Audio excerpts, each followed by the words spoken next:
She knew she should leave, that she should walk away from the hospital and try to forget everything she had heard and witnessed. But something, an invisible, insistent force, compelled her to stay.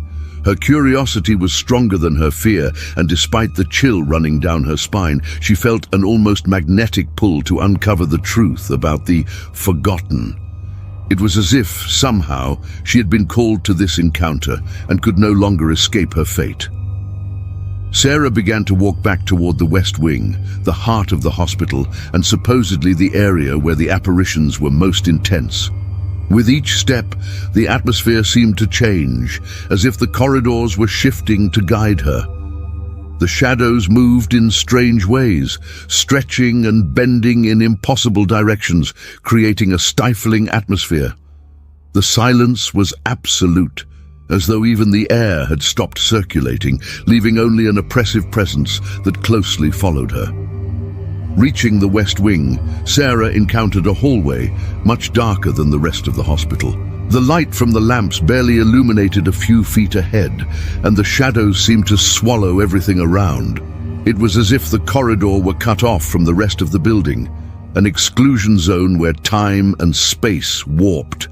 She tried to convince herself it was just her imagination, but the tension in the air said otherwise. The floor felt colder, and the air carried a smell of mold mixed with something else. A metallic scent, like blood that had been spilled there too many times. It was at that moment Sarah saw the first shadow move at the end of the hallway. Her heart stopped, and she held her breath, paralyzed by fear. The shadow had an undefined shape, like a thick mist floating, but there was something human about it. An indistinct figure that seemed to be in constant motion. The figure seemed to notice her presence, for it slowly turned, revealing empty eyes that stared at her in a way no living person ever could. Those eyes seemed to carry years of pain and suffering, as though that soul had been marked by centuries of agony. Not knowing what to do, Sarah took a step back, but the figure began to move toward her, gliding down the hallway slowly and silently. Then she heard what sounded like a whisper, a faint, distant voice calling her name. Sarah.